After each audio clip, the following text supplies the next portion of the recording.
Welcome to Red Pill Revolution. My name is Austin Adams.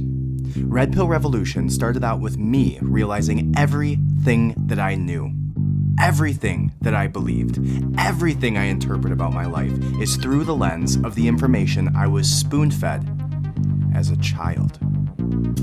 Religion, politics, history, conspiracies, Hollywood, medicine, money, food, all of it. Everything we know was tactfully written to influence your decisions and your view on reality by those in power. Now, I'm on a mission to retrain and re-educate myself, to find the true reality of what is behind that curtain, and I'm taking your ass with me. Welcome to the revolution. Welcome to Red Pill Revolution. My name is Austin Adams. Thank you so much for joining me today. I am really interested to have this discussion with you guys. We are going to be talking all about the Ukrainian-Russia conflict that's going on right now, and we're going to dive deeper into some of these subjects which have been swept under the rug by mainstream media. Things like the biolabs, things like the difference between what our military is saying, what our government officials are saying, and what the Russia and Chinese government officials are saying. And so it's going to be a really interesting conversation. We're going to look at both sides of the coin. We're also going to discuss briefly some of the new things that have happened, like Facebook and Instagram allowing for death threats towards Russian military forces. Even though they'll basically ban your account for saying anything about the election. And then we'll also talk about the Don't Say Gay bill. Now, I don't even know if it's called that. Kind of seems like an inflammatory name for it if they wanted to try and pass this through. However, we're going to discuss that, some of the implications of that, what was actually involved in that bill, and that's going to be a great show for us today. So go ahead and stick around. But first, you know what I'm going to say. Next thing I need you to do is go ahead and hit that button on your screen right now. It starts with an S, ends with an UB. Subscribe. Go ahead and press that button, whether you're on YouTube, Apple Podcasts, Spotify, whatever it is. Go ahead and press that button for me right now. You know that you want to. And I know that you want to join us in this journey. We have some really interesting conversations coming up, and I know that you want to partake in them. Go ahead and hit that subscribe button right now for me. Thank you so much. I know you just did that. I appreciate it more than you'll ever know. Now, the next thing I need you to do is head over to our Substack, redpillrevolution.substack.com, and go ahead and subscribe there. Now, I do have a system that I have now set up after getting behind in a couple days. I have somebody that I'm going to be working with that's going to be helping me out, take care of a couple of these smaller things, including sending over all these links and putting them in a very nice, organized fashion for you guys through that Substack. So go ahead and join me there, redpillrevolution.substack.com. You'll get all the links, all the articles, all the videos that we discussed on today's show. So I would appreciate it. All right, and that is it. Oh, and lastly, if you want to, head over to our Linktree, linktree.com/redpillrevolt, and you can either give a donation, you can go to our Amazon wish list, which has a few things like a new microphone and some camera equipment and some visual things for the background and some lighting, all of that kind of stuff, just to make the show better for you guys. I don't make anything off of that. It's just going to directly affect the quality of the show, and if you would consider, having one of those things sent to me, I would really, really appreciate it. It would be really cool. So, without further ado, this is Red Pill Revolution, episode number 20. All right, so the very first clip that we're going to look at today, guys, is just going to be a quick little overview of what's going on here, of these things. And actually, what we're going to discuss first will actually just be this 12 missiles that were fired towards the U.S. consulate in Iraq. And this happened late last night, right around midnight, I believe. And what ended up happening was there was 12 ballistic missiles fired directly at a U.S. embassy. Now, the type of ballistic missiles that were fired is reported as being a part of some type of effort to destroying not only what's on the surface, but also what's below the surface. I'll see if I can find this direct quote here. But another individual basically posted that the name of the Israeli agents that were killed were released by the IRGC, and I assume that has to do with the actually Iranian governmental system, and they released the names of the individuals that they killed, which included people like Mattis Datris, which is one of the agents of the Zionist regime. Now, again, this is a comment, so take this with a grain of salt. We don't want to be spreading misinformation, but it also says that it was an individual by the name of Smith, who was a part of the Zionist regime based in the Erbil airport. Adam Butler, in charge of coordinating traffic at the Erbil airport. Saul, commander of the Zionist regime in Erbil airport. Melis Robert, nicknamed Afnez, a Jewish individual based near the Erbil airport. And a few others. Now, along with this, we'll go ahead and watch this video real quick, and this will explain a little bit what happened here. So join me. It's the first time we're seeing an attack of this scale after the IRGC leader Qasem Soleimani was killed in Baghdad, and ballistic missiles were fired both in northern Iraq and towards US facilities, military facilities, that is, in Iraq. So far, no official confirmation whether these 12 missiles were fired by Iran, but what we're hearing from officials is that an investigation has been ordered to try and figure out where these missiles came from and what was the motives. What we know from US and Iraqi officials is that there was no damage caused by these 12 missiles, which hit around midnight Iraqi time on the outskirts of Erbil. That is the capital of the semi-autonomous region of Kurdistan. There's been swift condemnation from the Kurdish Prime Minister Masroor Barzani, calling it a terrorist attack. We're hearing from the Iraqi Prime Minister saying that an investigation has been ordered, and also condemnation from Muqtada al-Sadr, the powerful cleric whose political bloc has secured the highest number of seats after October's elections. Worth remembering that there is still no official government since October, after these elections took place. What we do not know is what was the motive behind these attacks. There has been targeting of IRGC commanders and officials in Syria in recent days. We also know that this is coming at a critical juncture of Iran's relations with the outside world, where the talks in Vienna about the nuclear deal have been suspended. We also know that it also comes at the heels of heightened military tensions across the globe, as Iran continues to remain an important ally for Russia.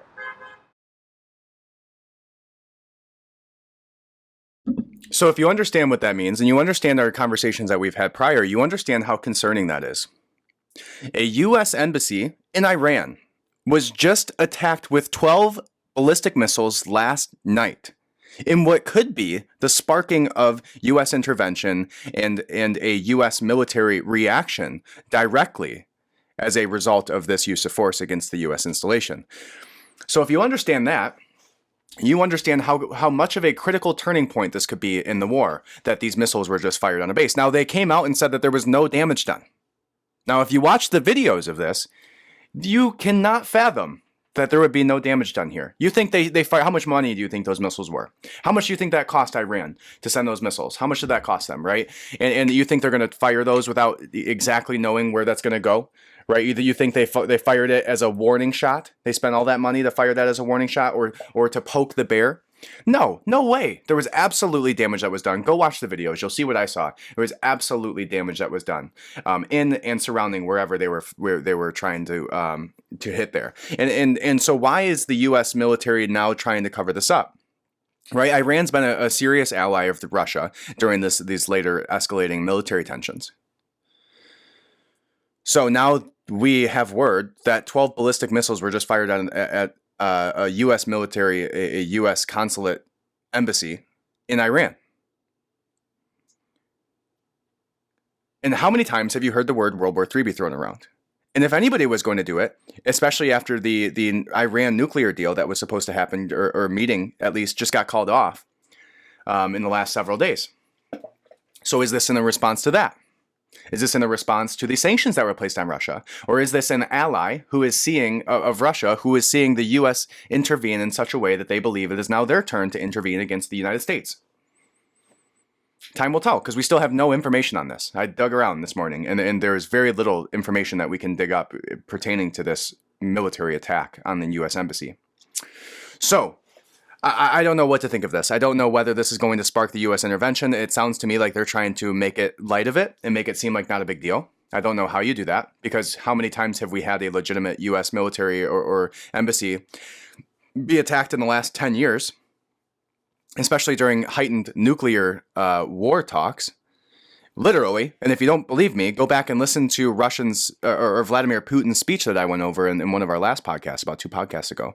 Really quite spine-chilling to understand the circumstances of what we're going through right now. So, I don't know what to think of this yet. I don't know if this means the United States military is going to intervene. I don't know if this means World War III, but it could very well mean any one of those things, or all of them.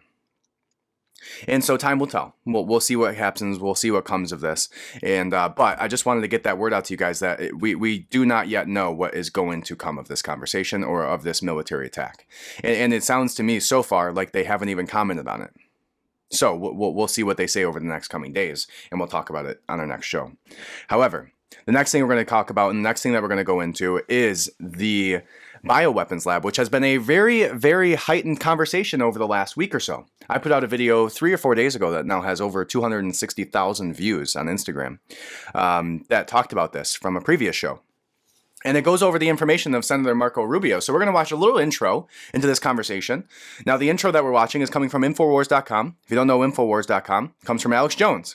So take this with whatever amount of attention that you want. But he has come to be true in very, very, very many cases. So let's go ahead and watch this intro. I thought it was a pretty well done conversation surrounding these bioweapons labs. And then we'll go into what Senator Marco Rubio did in his conversation. Then we will talk about Pizzaski's response to this. Then we will talk about the White House's response to this. Then we will look at Russia's response to this and China's response to this. So it's going to be a very fun-filled conversation today around these bioweapons labs. And we'll go ahead and start that right now. After the Russians secured Pentagon-run biolabs in Ukraine, the U.S. Embassy was caught deleting proof of this from their website. And when the Russians shared documents showing the Ukrainian Minister of Health ordering employees of these biolabs to destroy all deadly pathogens, U.S. Senator Marco Rubio asked the U.S. State Department if there was any truth to this. Undersecretary Victoria Nuland not only confirmed the presence of the labs, but confirmed that they contain weaponized biological agents that they now fear the Russians will indiscriminately use to start a world war. The Pentagon calls them bio-research labs and containment labs, and claim their clandestine operation is all somehow in self-defense. But they are admittedly creating and storing weaponized biological material. And so these biolabs are in violation of Article 1 of the Prohibition on Biological Weapons. During the past couple years, citizens of the world have been getting an advanced education on bioweapons. And the very same crooks we see foisting the Great Reset medical tyranny are involved in the Ukrainian bioweapons labs. This is all being paid for with tax dollars through the Pentagon's Defense Threat Reduction Agency, the DTRA. U.S. company Black & Veatch has been working closely with the DTRA building bioweapons labs since 2003.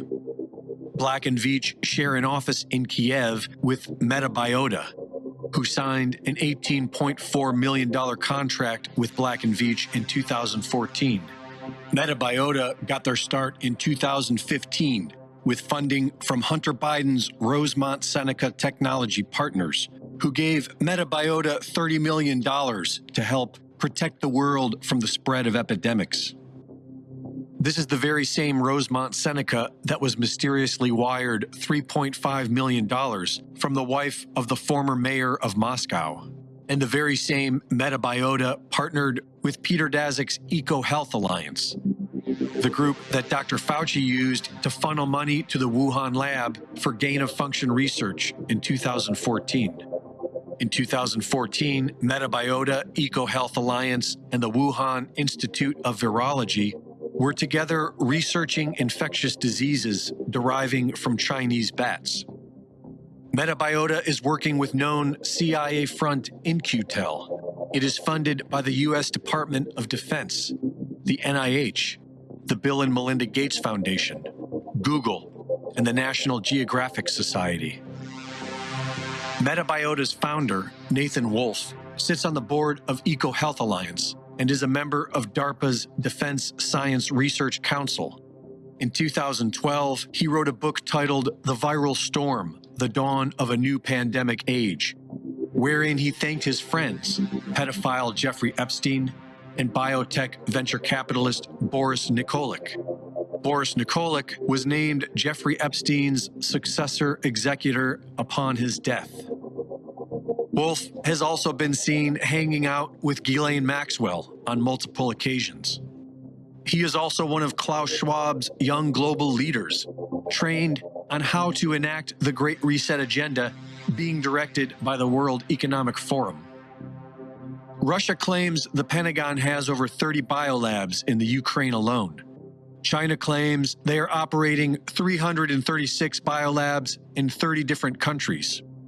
And now, members of our corrupt U.S. government are saying this is all a Russian conspiracy and that we should soon expect a false flag attack from Russia.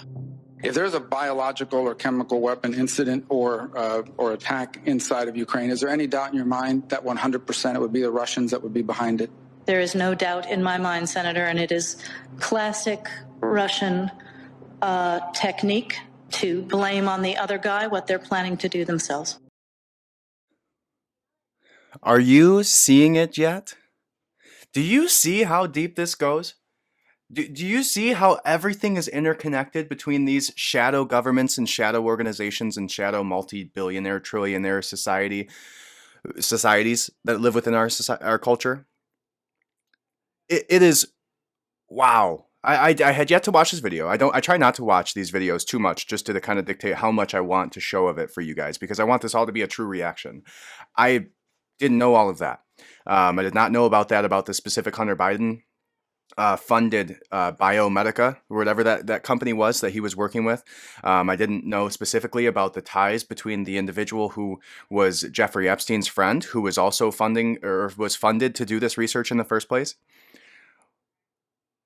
I am really interested to see at what point in the future we really connect all these dots, because I don't know if there's been another time in history where there's been so many outright shove your damn face in the political society's shit. You know, how many times have we had access to this type of information in real time? Because, you know, and everybody was shouting it. Everybody was shouting it from the rooftops, right? Hunter Biden in the Ukraine situation, about these companies, the Biomedicas, what was the other one? The Burismas, all of these companies that he shoveled millions of dollars with, then underhandedly paid back the big guy, if you recall the emails that came from that, who is Joe Biden himself. You have to start to pull at these strings, right? And I'm just doing along with you guys. No time do I claim to be an expert on all of this. I'm just learning this at the same time that you are, and I like talking about it. This is crazy to see how deep this really goes. Who would have thought that the Ukrainian situation was tied in with the pandemic situation, which was tied in with the Epstein situation, which was tied in with all of these things are intertwined. And if you're not seeing it yet, you need to start opening your eyes and opening your ears to these things and dig up some research on these foundations. Things like the World Economic Forum. That Young Global Leaders Foundation should literally just be en masse, like, handcuffed and taken away for all of these atrocities against humanity. And there's no way that these things are a coincidence, right? There's no way that all of these individuals who are, you know, basically implementing tyranny against the world population at this point. Right. And I think that's a good point, too, is to kind of point back to this is not only happening in the United States, this is happening on a global level. Right. We're seeing people all over the world question the narrative. It's not just in the U.S. Although when we start to see all of these ties, we see that the U.S. seemingly is at the epicenter of all of these things that have been happening over the last 2 to 3 years. In how many decades prior? Probably since its conception. Right. So now that we know a little bit about the ties of these Ukrainian foundations and these biomedical labs that were implemented, that were a part of the NIH, funded by, you know, the DARPA, had the CEO heading, the same CEO that funded and founded these bioweapons labs are also a part of DARPA and a part of the NIH. You know, the people that Dr. Fauci's been quoting so effortlessly as the purveyors of knowledge. So let's go ahead and let's watch Senator Marco Rubio, who blew the whistle on this and got somebody finally to admit the fact that there are bioweapon labs that are in Ukraine.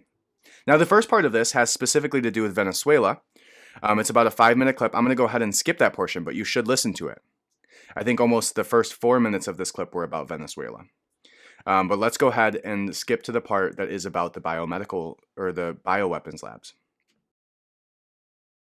Why we think that cutting a deal with Maduro now to lift sanctions, as he yesterday bragged on television about that meeting and how it's the end of, and as they mocked Guaido, that meeting did tremendous damage to the person that we recognize as the president of Venezuela. It's incredibly troubling, and it would mean nothing. We would notice nothing. He's more than happy to agree to negotiations. He uses them to divide the opposition and demoralize them habitually, the way Putin has done as well. I only have a minute left. Let me ask you, does Ukraine have chemical or biological weapons? Ukraine has biological research facilities, which, in fact, we are now quite concerned Russian troops, Russian forces may be seeking to gain control of. So we are working with the Ukrainians on how they can prevent any of those research materials from falling into the hands of Russian forces should they approach. I'm sure you're aware that the Russian propaganda groups are already putting out there all kinds of information about how they've uncovered a plot by the Ukrainians to release biological weapons in the country and with NATO's coordination.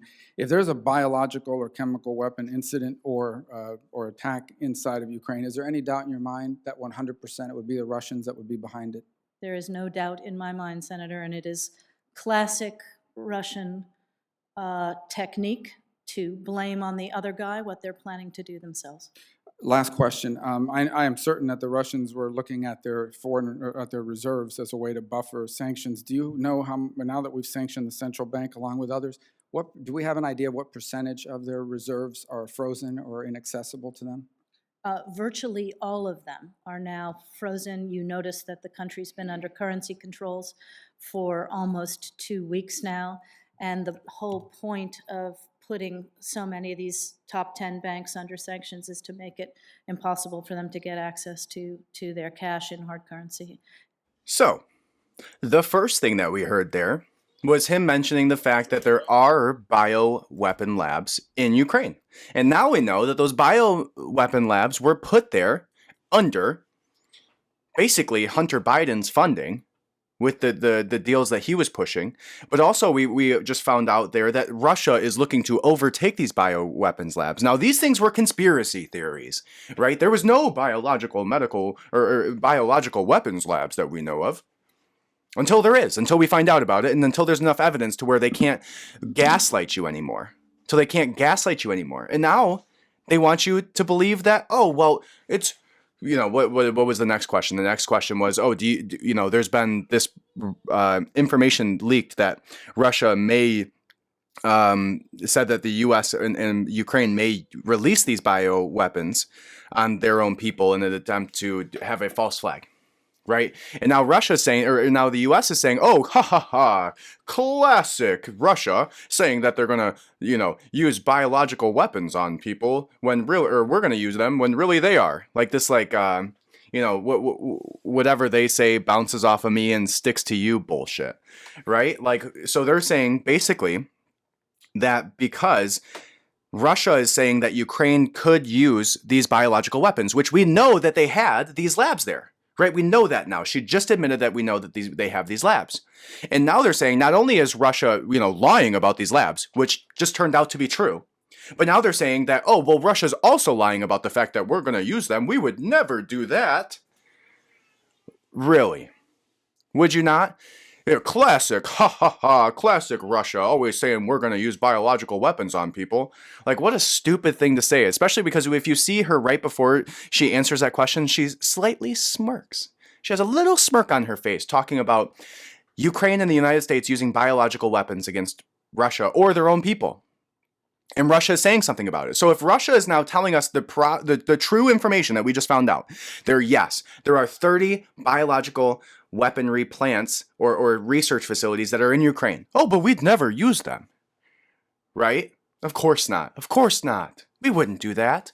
So some of those things that they were talking about were plague-like biological weapons, were things like the rabbit flu or something like that.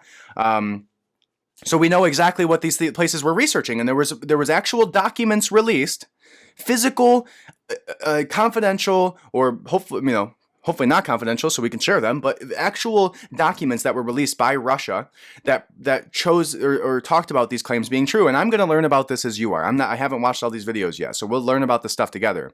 And maybe some of these things I'm right, and maybe some of these things I'm wrong. So stick around and watch some of these videos with me. The next one that we're going to watch here is going to be the White House. Who is it? The White House. Basically dismissing Russian claims about the biological warfare. So this was on March 10th, so like 3 days ago. And this is the same guy that lied to us about a bunch of things that are now on the record that he's apologized about. Now he's saying, oh, I'm going to tell you the truth now. Here he is. The Russian accusations are absurd. They're laughable. And, in the words of my Irish Catholic grandfather, a bunch of malarkey. There's nothing to it. It's classic Russian propaganda, and I wouldn't, if I were you, I wouldn't give it a drop of ink worth paying attention to. Sounds like he's almost threatening the news sources. If I were you, I wouldn't even give it a drop of ink. Don't even pay attention to this. Don't even look. Close your eyes. You don't need to watch this. You don't need to listen to these things that are about mommy and daddy America being bad. Close your eyes and definitely don't write it down. We can't have you guys writing these things down because then they'll be misproved later, right? Like we're about to misprove this man who we just heard was wrong. We just heard Senator Rubio and who was it? The Department of Defense, basically, or the Secretary of Defense. Let's see who that woman was. She basically just told us that it was true. We just found that out, and she was the Secretary of State for Political Affairs. That's who she was. Okay, so she just admitted it. Now the White House comes out and says, "Ha ha ha! Classic Russia." Saying that we're going to have biological warfare on people and are basically going against specific laws that we set out for ourselves and other countries about these biological weapons, saying that Ukraine cannot have them and should not be researching these things. Right? So we are violating world laws by having these things there. And now they're lying to your face and saying you don't even pay attention to it. Don't waste a drop of ink, news reporters. Again, almost sounds like a threat.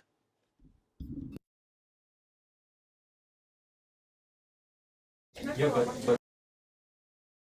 can you explain to us has there been any relationship between the We are not developing biological or chemical weapons inside Ukraine. It's not happening. They have a large biological and chemical weapons program. So it's a pattern, but they also have the capacity. Well, I'm not going to get into specific intelligence. We look at all of those factors. And we also know, and one of the main issue that prompted my Twitter thread yesterday was that Russia has a history also of inventing outright lies like this, which is the suggestion that the United States has a chemical and biological weapons program, or Ukraine does, that they're operating. Russia is the country that has a chemical and biological weapons program. So the objective was to make clear the inaccuracy of the information, the misinformation they're trying to put out, and make clear to the world that they not only have the capacity, they have a history of using chemical and biological weapons, and that in this moment we should have our eyes open for that possibility.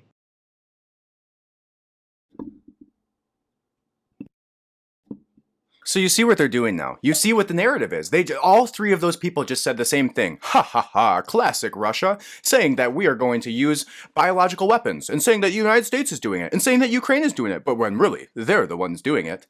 It's always like it's funny to me how it's like this is purveying out, this is working itself out to be like a middle school argument, right? Like the United States and like Russia told on Ukraine and the U.S. for having biological weapons. Now Ukraine and Russia, like I remember this story, like as somebody that I knew got basically they had some friends, and literally this is a true story. Somebody who I knew had friends in middle school, and they had all these this friend group, and somebody in the friend group was talking shit about the other person in the friend group, saying all these mean things about their friend, saying how whatever, think of whatever, put in the blank. Okay, and all these mean things about this individual. And so the person that I knew, having a middle school conscience, went to that person that they were saying mean things about and said, hey, this person's saying mean things about you. You shouldn't be their friend anymore. They're doing this thing. Right? And now that person who was saying those mean things originally came back to that person they were saying mean things about and said, no, it wasn't me saying those things about you. It was them. It was the one who just came to tell you about me saying that. It was them. They were saying the mean things about you. And because they had a longer standing relationship, they chose to believe the individual who came to them second. But what is in the vested interest of that person coming to you originally? Just to start shit? Right? Is Russia just trying to start shit? Maybe there's definitely countries who just try to start shit. But in this analogy, right? Generally, the person who's coming to you first saying this person's doing something wrong is generally not going to call themselves out first, right? As we see here, the United States didn't come to the public and say, "Hey, Russia has these biological weapons, and here's what they're doing, and here's what we're seeing on the ground." No, Russia did that. Russia came to everybody and said, "No, U.S. has biological weaponry here. They are violating these conventions. They are violating these international laws." And then the U.S. comes back and says, no, we're not doing that. They're doing that. Don't listen to them. Classic Russia. Like, it's amazing to the extent that they think that they can gaslight the American people. It's all bullshit, guys. Like, if you're not seeing that by now, it's going to be really tough because, we've gone through one of the craziest times in history of them spreading propaganda. And now they're doing it again about this war, like back to back to back. Could you imagine having to be one of these people kind of keep all your fucking lies together? Right? Like, just every single thing that comes out of Pizzaski's mouth is just bullshit. The entire thing, everything she's saying. And so we saw that theme, right? If you look at the talking points, they said, no, we're not doing that. Or in the case of the first clip, we said, yes, we're absolutely doing that. And then these other two times they came back and said, no, we're not doing that. And classic Russia to say that we're going to do that. Right? Every single one of them, almost like they all three said classic Russia. Like, you ever see those clips of the news media where they come out and they're like, they basically just sync up all the audio of these hundreds of feeds of different news companies saying the same exact thing because they were pushed down by the powers that be with a script that they were supposed to read about the specific situation to push a specific narrative. That's all we're seeing here. Right now, Pizzaski's just the talking head. And so was these other two individuals. And so we see now that they're trying to push this narrative. And this, to me, is super scary. Right? We should be scared because if we're playing this like biological weaponry, hot war, who's going to press the button first game now, that's a real possibility. Like when you speak something into the world, we've talked about this in the past, when you speak something into the world, the probability of it happening gets that much higher. But when the White House speaks something into the world, what we've seen in the past is they're trying to tell you what's going to happen before it happens so they can look at it and go, hey, we told you about that. Don't be mad at us that this happened, even though they were the ones that made it happen in the first place. And again, that's what we're seeing here. So the next thing we're going to watch is the White House warning people that Russia may use chemical weapons in Ukraine. And this may actually be the same clip, so we're going to go ahead and skip that. We're going to see the Russian side of this. Russia demands U.S. explain support for alleged biowarfare labs in Ukraine. This is a 2-minute and 40-second clip. We're going to go ahead and play this, and then we'll see what our opinion is on this. So let's get Russia's side of it. Let's get the United States side of it. And then we'll get China's side of it, and we'll see what we can kind of put together out of all of this. But we do know that legitimate documents were released that show that these things were real. We heard the original individual, part of the public affairs portion of the Department of State, just say that it's true. And then they come back and backpedal, right? Classic United States government officials.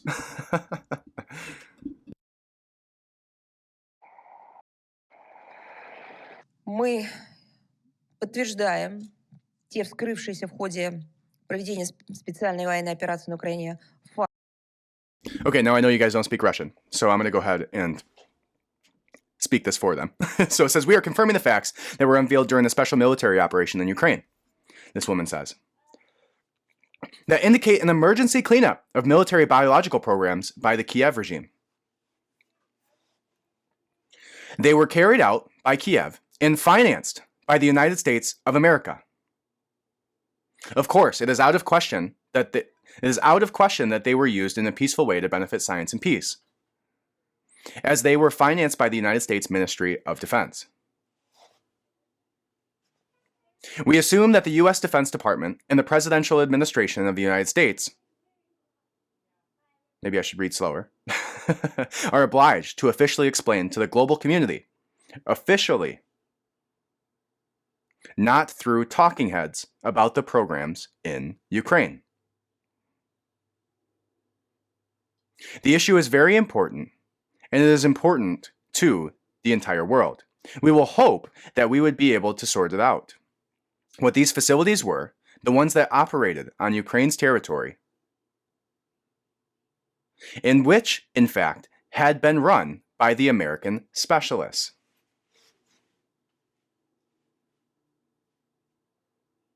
For sure, the whole world would be interested to understand and find out what kind of activities these facilities were engaged in.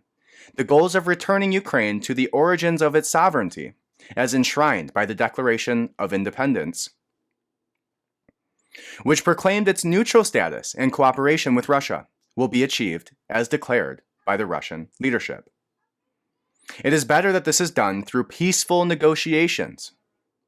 The goals of the special military operation are to protect the DPR, self-proclaimed Donetsk people, and the LPR, self-proclaimed Luhansk People's Republic, to demilitarize, to eliminate the military threat to Russia that comes from Ukrainian territory, as it had been developed by NATO countries and supplied with weapons. It is not aimed at occupying Ukraine, destroying its statehood, and toppling its current leadership. It is not targeted against civilian population. Russia has never threatened the NATO alliance and is not threatening now.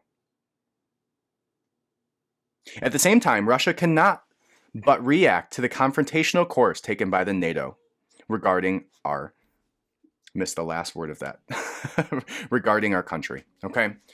So, now I think an important thing was that they stated specifically there, and this is by Global News, they stated there that the Kiev regime was put into power by NATO, was funded by NATO, and was given weaponry by NATO, and then was given these bioweaponry plants in research institutions, right, by the United States and by NATO, right? And Putin already said that NATO is specifically just a figurehead for United States to spread its power.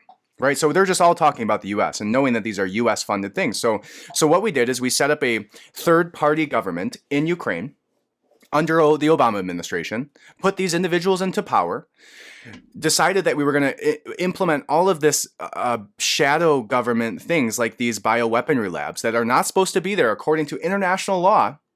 And now the United States has shown its ass to the entire world. The entire world now knows that we had bioweaponry plants in Ukraine. The entire world now knows that we were at the very least studying these things and had these operational scientific institutions in place that were studying these things illegally against the international code of law. We know that now, 100%. And the individual that was that first video that we watched just agreed with that, just said it's true. And now everybody's backtracking because they know how shitty the United States looks. And they're not trying to do it against the world because they know that they have the world on their side because they already bought and paid everybody off. And we are literally the shadow government of the world. But they're doing it against the American people. They want you to agree with this all. They want you to fly that Ukraine flag outside of your damn house like I've literally seen people do in my own city. They want you to have it as your Facebook profile picture, right? And so they want you to do all these things under the guise of the American government. But they don't want to give you the real facts. And they don't want you knowing the real facts. They want to gaslight you. They want you to not think that what was being said originally by our own public affairs official from the Secretary of State, or again, whatever that woman was, yeah, the Secretary of State for Political Affairs, said and approved and agreed that these are real. Right, so the next thing we're going to see here is China. China urging the United States to release details of the biolabs in Ukraine. And here's that conversation. Now, I don't know if they're going to speak Chinese, and if they do, again, you'll hear my beautiful voice. But if not, you'll hear theirs. Go ahead.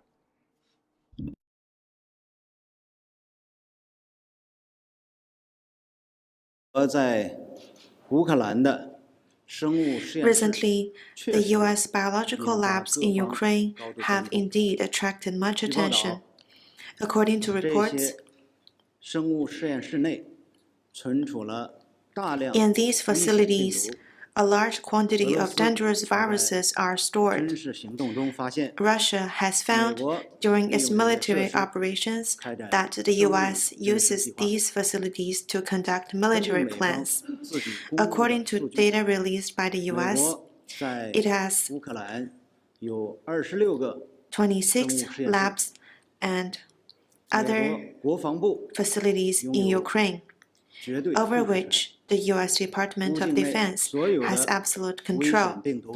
All dangerous pathogens in Ukraine must be stored in these labs, and all research activities are led by the U.S. side. Without U.S. approval, no information shall be released to the public. Under the current circumstances, for the sake of the health and safety of people in Ukraine, neighboring regions, and beyond, we call on relevant sides to ensure the safety of these labs. In particular, the U.S., as the party that knows the labs the best, should disclose specific information as soon as possible, including which viruses are stored and what research has been conducted. The biological military activities of the U.S. in Ukraine are merely the tip of the iceberg. Using such pretexts as cooperating to reduce biological safety risks and strengthening global public health, the U.S. has 336 labs in 30 countries under its control. The U.S. has also conducted many biological military activities in Fort Detrick. What is the true intention of the U.S.? What has it done specifically? The international community has long held doubts. However, the U.S. has kept stonewalling and even dismissing the doubts as spreading disinformation. Moreover, the U.S. has been standing alone in obstructing the establishment of a biological weapons convention verification mechanism and refusing verification of its biological facilities at home and abroad. This has led to greater concern of the world. Once again, we urge the U.S. to give a full account of its biomilitary activities at home and abroad, and accept multilateral verification. All right, I'm sorry if that was not very pleasing to the ears, but that's what you got to do sometimes, is listen to the facts from the individuals who are speaking them, and sometimes that means listening to translators. And I think that's important. Don't just take the information that we're being given in the U.S. There's so much documents, so many speeches being given, so many political figures in each individual country. Now, if you understand it from stop wearing a jersey, stop wearing a jersey in this. There's no reason we should be Team Ukraine, and if you break it down even further enough, there's no reason we should be Team United States. We're just choosing a governmental entity, and unfortunately it's the one that we live under. And so in this situation we have to look at it from a humanitarian global scale, right? Who are the individuals that we should be concerned about? From what it sounds like, the individuals that we should be concerned about, that a lot of the international community is concerned about, is the United States, in the way that we're not properly taking the legal channels and the verifications that are necessary to have these bioweaponry labs in place. And we're not even talking about them to the American, and we're specifically, just like he said, dismissing them as misinformation or conspiracy theories. So why don't they want us knowing about these? What is the problem with us? If everything's above board and there's nothing wrong going on here, and we're not going to release these things into the public or into Ukraine or into Russia, then why are we lying about them? Why is Pisatsky trying to lie? Why are they gaslighting you? Why are they preempting you for us doing some type of biological warfare strike and saying, haha, classic Russia? What is truly going on behind the scenes here? And especially what's going on behind the little sleight of hand money grabs between those companies that we just learned about with Hunter Biden, right? And why were they so concerned about covering up that laptop? And that's another conversation for another day, right? But today we know that there are far, far more people in the world who are concerned about the United States in these biological labs, weaponry labs, than are concerned about Russia trying to invade Ukraine. And these were conspiracy theories, literally conspiracy theories. 30 biolabs were talked about, and how he immediately started striking these within the first day or so. So this was a very planned operation to go after the biological weaponry labs in the United States, because again, this is not about Ukraine. This is not about this, millennia long conversation that comes into play with like who settled where and who identifies with what and what religion are we. And, it's not really about that. It's about the money. It's about the power plays. And what we're seeing now is it's about the bioweaponry labs that are on the doorstep of Russia. And so that's why they were the first things to be struck, right? And now we're seeing the whole world unite around stifling the conversation around this, right? And specifically, it's social media, right? Social media, of course, is always going to be the first one who tries to diminish the reality of what's going on and try to gaslight you in any way possible. So we're going to see that here, right? And what this really tells me, this next clip that we're going to watch, what this really tells me is that Facebook, they've tried to play this card. Like they try to say like, oh, we're just trying to make humanity better. Or we're just trying to keep it a safe space for our users. Fuck you. No way. Of course not. We know that's not the case. We see that it's a political narrative that they're trying to push in every which direction that makes them the most amount of money. And I had this conversation the other day. It's like we're trying to think that like, okay, is it that Facebook and Instagram are doing the bidding of our government, and that's why they're pushing these narratives and stifling the other side? Or is it that these corporations are wanting to push a narrative and do so through the politics? And that's why they're implementing these things. And the real aspect of that is, where's the big money? And the big money, of course, is in the corporations and in social media and in Facebook and Instagram, right?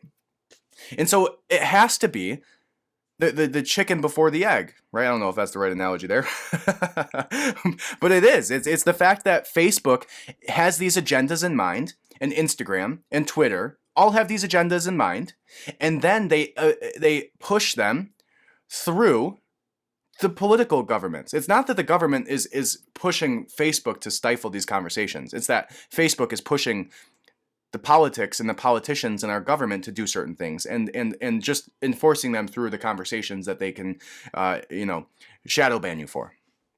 And we're going to see that here. A very, very specific, direct, exact showing of this. The fact that they do not have your best interest in mind. They do not care about their fucking community at all, and trying to make it a safe space for each other. Because the second that things go down, the second that they need to, they will allow you to incite whatever violent threats that you want upon the groups that they fucking hate or are trying to profit off of the death of. And that's what we'll see here. And the title is, Facebook and Instagram allow posts calling for death of Russian soldiers. And here it is. Allowing posts calling for violence against Russian soldiers, but it won't apply here in the U.S., so don't go trying this at home. The amended rule only applies if you're in Poland, Ukraine, Russia, or several other Eastern European countries, according to Reuters. A media spokeswoman said, quote, as a result of the Russian invasion of Ukraine, we have temporarily made allowances for forms of political expression that would normally violate our rules, like violent speech, such as death to the Russian invaders. We still won't allow credible calls for violence against Russian civilians. Posts that call for the death of Putin and Belarusian President Lukashenko were also given the green light. The Intercept reported that Meta will also allow praise of the right-wing Azov battalion, which was previously and normally prohibited. Isn't this interesting? Yes, you could call to it, but only if you're in these other countries. I wonder why it is that only if you're in these certain countries. Is it because sometimes in certain languages, like I know in Arabic, for example, death to something is... It just means it sucks. Right. It's yeah. a typical phrase. So they say death to traffic, death to... Yes. That's all it means. It doesn't actually mean if like... it's a credible threat against a specific traffic, then that could be right. Then it's a No, I think I don't think that's what they are intending. I think their thinking is that it is morally justified to call for death to Russians, death to Russian soldiers if you live in those areas. Obviously, they had a committee meeting to decide this. So it's kind of, look, I think it might be perfectly defensible, actually.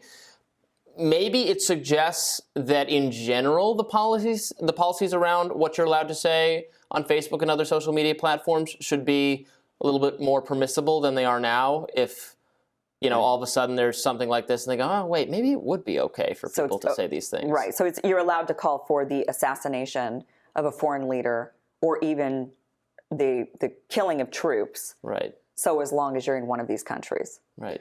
And it seems like it's the self-defense argument taken to the geopolitical scale. Right. This isn't really self-defense, is it? Well, So Russia. if you're in Poland, so what is it, Poland? Well, if you're in Ukraine. Russia's saber-rattling at Poland. They're the invaders. They But are if the you're in invaders. any other or Eastern European country, which I would like to know that list. So is this like the Baltic nation? Before you call for the death of anybody. Yeah. It's like, did we make the list? Can we do this? Or can we get a VPN that puts you in Poland. Then so you could do it, potentially, yeah. I mean, personally, I don't think any call for violence should be allowed at all. I mean, self-defense is one thing, but this isn't really self-defense to say I'm calling for the assassination of a president. That's like saying That's why every military, every government after World War II renamed their War Department Defense Department. Yeah. Or Defense Ministry. They were all war ministries. Then they became defense ministries, and all of a sudden they became imperial. Funny how that works. We had Jason Miller on, remember, to talk about founding Getter. Yeah. And we asked him, well, what are you going to allow? What are you not going to allow? He said, well, we're not going to allow calls for violence. Mm-hmm. We're like, well, what about the American Revolution? And he was like, But that's different. I don't think you can call for violence directly. So you could say, maybe you could say... So you can't support the American Revolution? Well, no, but I think you can't call for... You could say you support the overturn... You can support a peaceful overturn of the government or a change in the government. How do you have a peaceful American Revolution? We do it every 4 years, right? I mean, every 4 years we vote in a new government. No, but I mean the actual American Revolution. Right, like, that was not a peaceful... I don't like the Constitution. I want to throw the Constitution out. That's a form of revolution, right? But you can't say, I want to violently go and invade and take over with until guns. Until you can. And until a revolution becomes justified or a defense of sovereign territory becomes justified, like going on in Ukraine now. That's the problem with them saying that you can't promote violence, especially when the United States of America is one of the most violent, insanely violent. Like, we bomb people all the time. Right. So it would be like saying you cannot support the policies of your own government. Well, of course you can. You can support drone strikes. Well, that's really what this is about, is who gets to exercise violence legitimately. I mean, that's like the state engages in violence. The police engage in violence. But we accept that state-sanctioned violence, some people accept it, not all people, that state-sanctioned violence can be justified, can be morally permissible the way just regular people committing violence isn't. That's what the state has a monopoly on, the legitimate use of violence. They're calling this state-sanctioned violence, maybe. But I'm curious if you could call for us to go to war with... Can we then say on Facebook, we should go to war with Russia? Because people say that all the time. Yeah, but that would almost be a violation of the rules unless you're in one of these countries. Because by saying I want to go to war, we should be bombing Russia. What we're getting at is that these rules are really bad, and there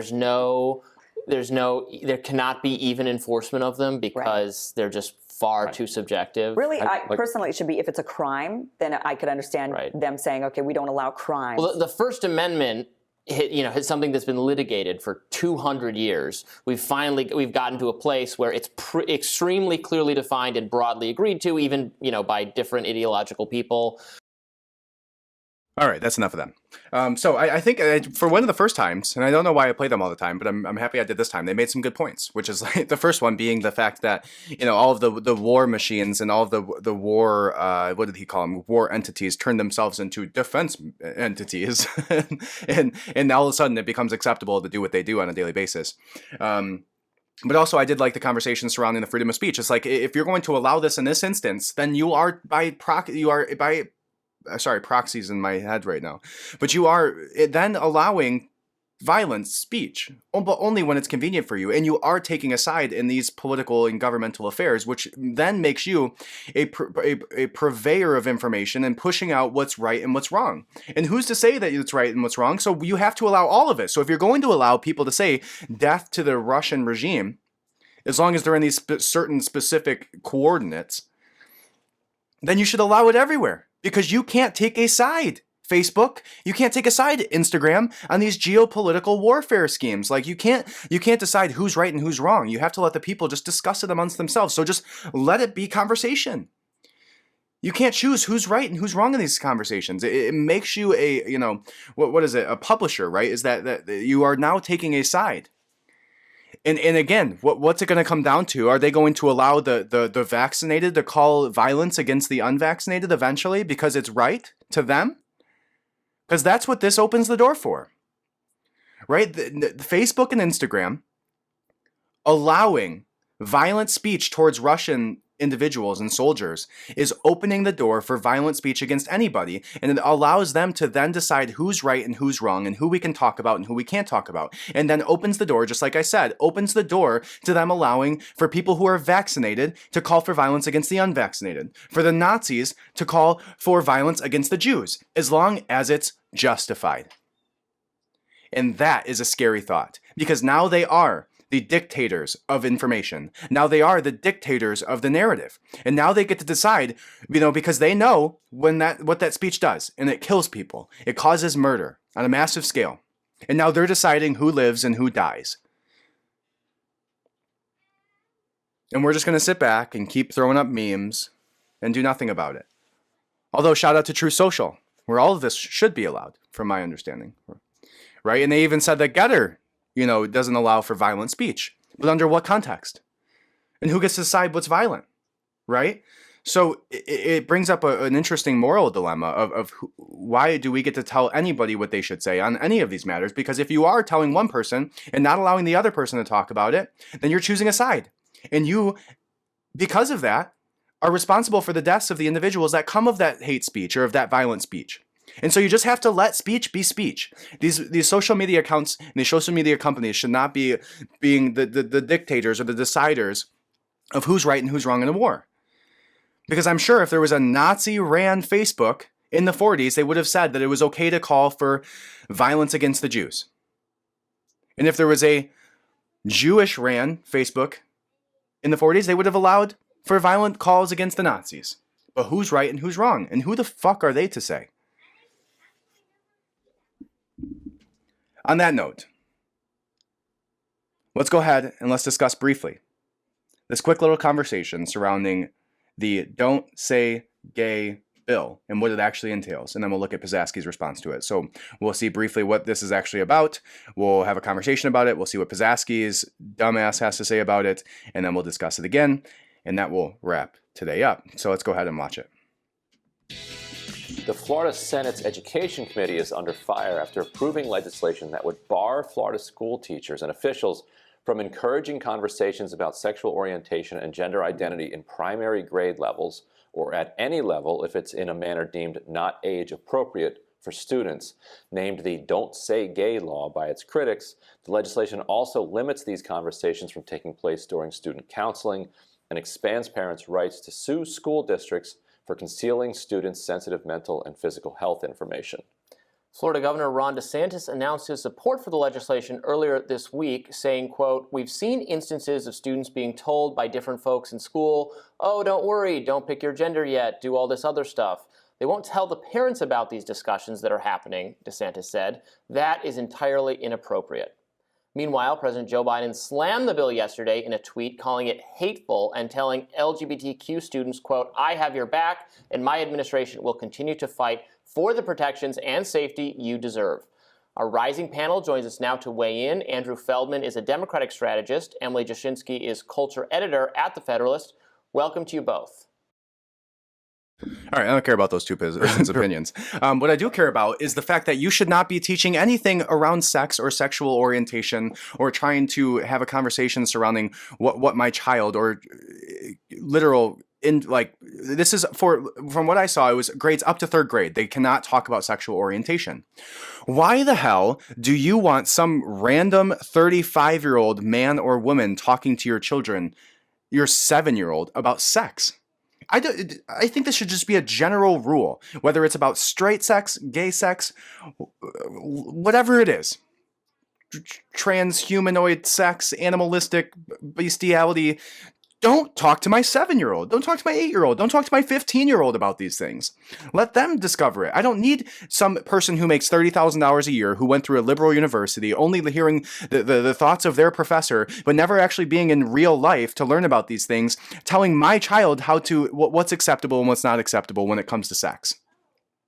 And trust me, I'm very fine and open with, whatever sexual orientation you have. Now, when it comes to the, pronouns and shit, obviously that's where things get super weird. But if you're gay, be gay. And if you're straight, be straight. That's cool. Do whatever you want. I don't care as long as you're not trying to have sex with me. So that's my thoughts on it, right? I don't care. Do what you got to do, but don't talk to my 6-year-old about it. Because if I hear that some, gay 35-year-old man is trying to push his sexual ideology onto my 7-year-old, that man's still a man and he's still getting his ass whooped the second he walks out of that school. That's crazy. And so for people to be pushing back, including the President of the United States, who feels the need to sniff every 6-year-old that he walks past, is now pushing this belief system that you should be able to talk about sex to my 6-year-old or my 7-year-old or my 10-year-old at school, tells you everything you need to know about the bill. Right? If they're pushing it, it's probably not for a good reason at this point. And that's not everything, right? That's not everything. But in this specific instance, when it comes to this conversation, it is. There's no reason that these individuals, these teachers, should be pushing their sexual ideas onto my children. That's gross. That's disgusting. You have no right to do so. I don't need your opinion to my child about gay or non-marital or trans sex at all. I don't need your opinion on that. And I definitely don't need you talking to my child about it, because if some random man walked up to my child pushing whatever sexual belief systems he had on the street, I'm whooping his ass. And if you do it in a school setting where you're already an individual of authority, you're already thought to be somebody who has a worthy opinion, even though it hasn't really been tested in a conversation like this, you just get to automatically talk to my 7-year-old or 10-year-old or 5-year-old or whatever about sex and sexual orientation. And we don't even know what they pulled with that. What do they bring to the table with that? What was their sexual history like? I don't care. I don't want it in my classroom for my child. I don't want that at all. It's wrong. There's no reason for it. And I'm not going to fund it with my money. Luckily, I don't live in Florida anymore. But it's wrong. And the fact that this even has to be a conversation, the fact that we even have to talk about this and say that it's wrong for some, like literally, if this was a conversation 5-10 years ago, people would have been like, yeah, don't push your sexual orientation onto my children. You fucking creep, weirdo. What are you doing? And now we actually have to argue this? Unbelievable to me. Crazy, disgusting, gross. We need what's his name? The guy from it was a Dateline or whoever who shows up. Hey, do you know why you're here with this 13-year-old talking to them about your sexual orientation? Right?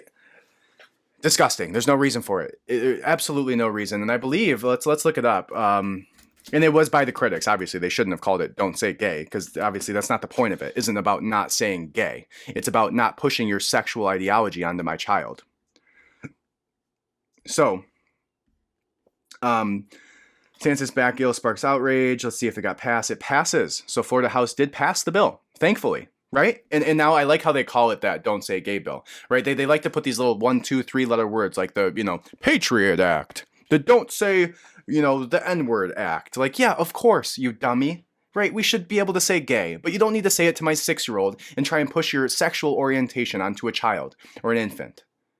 Maybe not an infant, right? They might not understand you. But a child, right? Anybody who's in grade school, pre-K, up to 12th grade, you don't need to be pushing your sexual orientation, right? We have a good idea if you're a gay teacher. We probably know, promise you. But I don't care for you to talk to my child about it.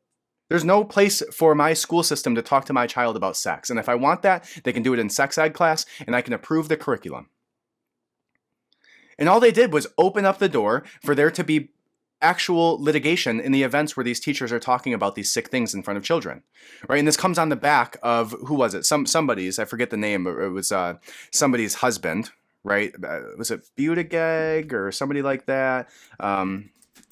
Let's see.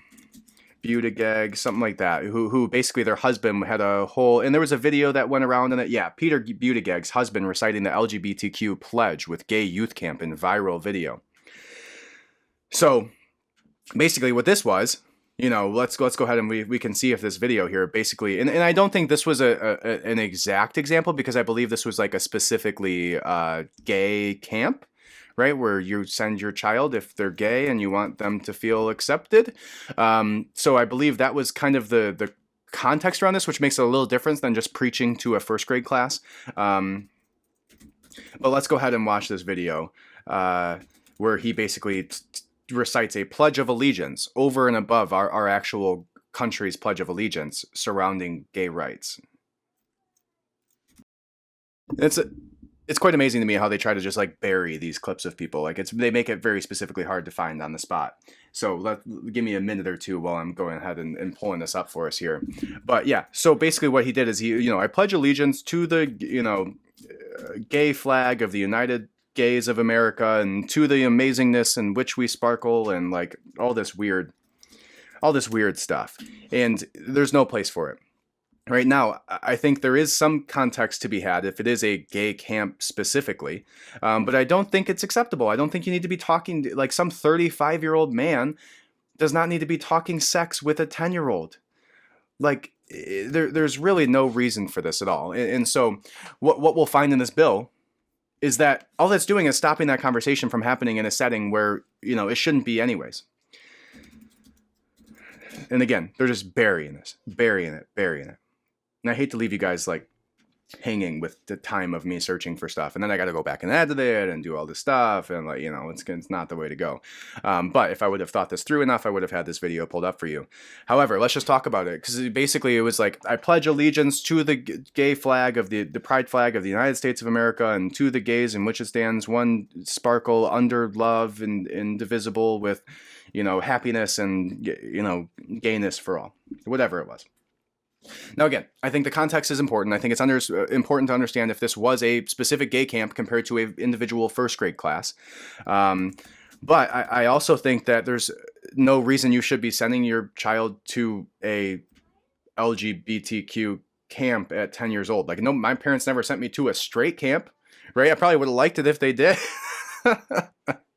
But I was never 10 years old attending a straight a straight camp specifically for my sexual orientation. Like you're at 13 years old, there's no reason to be highlighting your child's sex life. Like, it was something we tried, even if you're straight, you still shouldn't be doing this to people, right? And so there's no reason for it. There's absolutely, it's disgusting. If I was one of the parents in this room, and again, if they sent their kids there for this, that's different, right? But if this is a regular high school, and I don't believe that's the case. I think it is like a specific camp for this. That's wrong.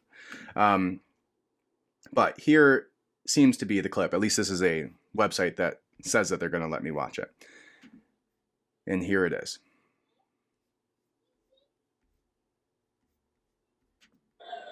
All right. I pledge my heart to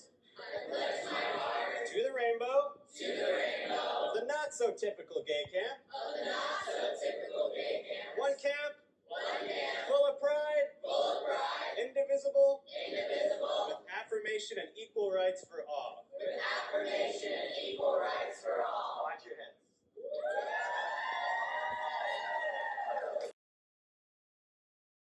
So it appears as if this clip came from 2012. It just resurfaced itself during this, don't say gay bill stuff. But it says this clip originally comes from Mayor Pete in the Amazon Prime documentary released in 2021, which catalogs Buttigieg's failed 2020 presidential campaign. At a campaign event for LGBTQ youth in Iowa, Chastern is shown in the documentary working alongside children and young adults to decorate drag tater potatoes dressed to look like drag queens. In another clip from the documentary, also posted by the Log Cabin Republicans of Richmond, Chaston dramatically pulling back a formidable Rainbow fan to reveal his drag tater. "It's Cherry," says Chaston in a deep voice, apparently to imitate a drag queen. So this is from a gay camp. So again, I think that's important context, right? If you're sending your child to a middle school and they're doing this in your middle school, yeah, definitely coming up there and we're having some talks with Mr. Pride Flag. But still, you probably shouldn't be sending your child to this gay camp at 10, 13, 5, 20 years old, right? There's no reason to go to a camp specifically for sexual reasons. I was never sent to that. Being straight, I don't know. Maybe it's just me. So here's Pizzasky on that, and we'll see what she has to say about this bill. Florida bill in 1994, when many of us in this room were in school, President Biden actually voted for a much broader restriction that banned federal funds from being used for, quote, the promotion of homosexuality as a positive lifestyle alternative. Why did he do that, and can you describe how his thinking has evolved over the years? Well, I think that you have seen the president speak passionately about his view that a bill like this, a bill that would discriminate against families, against kids, put these kids in a position of not getting the support they need at a time where that's exactly what they need, is discriminatory. It's a form of bullying. It is horrific. I mean, the president has spoken to that. In terms of his views and comments from 25 years ago, I think the most important question now is why are Florida leaders deciding they need to discriminate against kids who are members of the LGBTQI community? What prompts them to do that? Is it meanness? Is it wanting to make kids have more difficult times in school, in their communities? I would pose that question to them, and we can talk about it more tomorrow if you get an answer. Was there a reason you supported the same policy, though, in the 90s when we were all in school? I think what's important to note here is how outspoken the president has been against discrimination, against kids, against members of the LGBTQI plus community, and what we're looking at here is a bill that would propagate misinformed, hateful policies and impact children. So that's the question. I hope maybe you can pose that to some of the leaders in Florida. Maybe they'll return your phone calls, and I'll look forward to having that conversation with you. All right, so I want you to think of this. What if there was a sexual orientation who only loved, I don't know, whatever word you want to use for it. I think it's the word like blowjob or some type of, cunnilingus, like a sexual orientation that only preferred not having specific sex, right? And now there was a group of people who were pushing the idea that you have to push to these 5, 6, 7, 10, 15-year-olds that this is an acceptable sexual orientation. Tell the 6-year-olds they just must, loving blowjobs and only blowjobs is okay. And then somebody says, no, we don't need to be talking to my 6-year-old about blowjobs. That's weird. Don't talk to them about blowjobs. If you want to have, no sex and just have blowjobs, that's fine. I don't really care.